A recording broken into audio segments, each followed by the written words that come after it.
Bonjour à tous et à toutes, bienvenue à la lecture de la Rhapsodie du jour.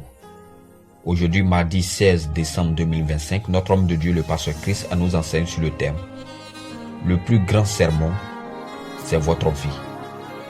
Et il tire son thème de Philippiens chapitre 2, le verset 15 qui dit « Vivez une vie pure et innocente en tant qu'enfant de Dieu, brillant comme des lumières éclatantes dans un monde rempli de gens tortueux et pervers. » Dans le premier paragraphe, notre homme de Dieu commence en disant « Prêcher l'évangile ne consiste pas uniquement, ni toujours à se tenir derrière une chaire ou sur une plateforme avec un micro.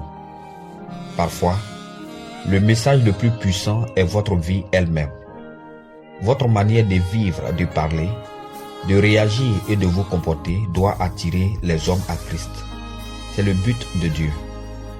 Il a dit dans Ésaïe chapitre 60, le verset 3, « Des nations marcheront à ta lumière et des rois à la clarté de tes rayons. » Puis, dans Matthieu chapitre 5, le verset 16, il a dit, « Que votre lumière luise devant les hommes, afin qu'ils voient vos bonnes œuvres et qu'ils glorifient votre Père qui est dans les cieux. » Dieu vous a appelé à être une épître vivante, l'expression visible de sa justice, de sa grâce et de sa puissance.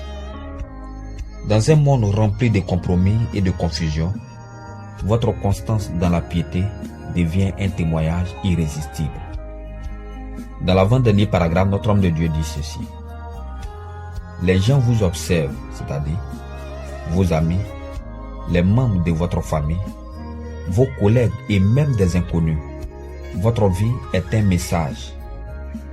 Même lorsqu'ils n'ont jamais lu la Bible, ils peuvent lire votre vie et voir Christ, sa perfection, son intégrité, son amour et sa compassion.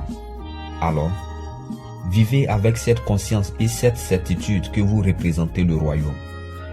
Dans le dernier paragraphe, notre homme de Dieu conclut en disant « C'est important car lorsque votre vie est alignée avec votre message, votre impact se multiplie. Marchez dans l'amour, la vérité et l'humilité.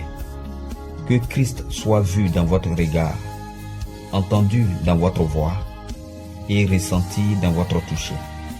Que votre manière de vivre reflète l'évangile de Christ. » Philippiens chapitre 1, le verset 27.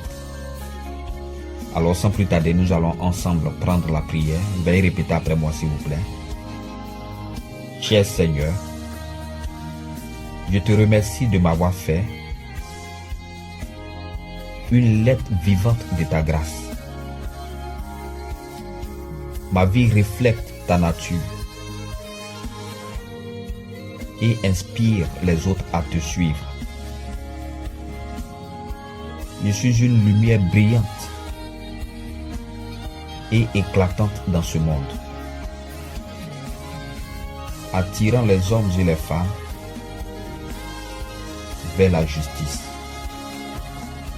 Au nom du Seigneur Jésus. Amen.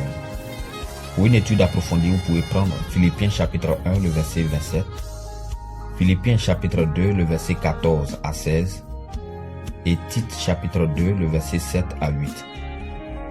Merci d'avoir suivi la Rhapsodie aujourd'hui. À demain et que Dieu vous bénisse.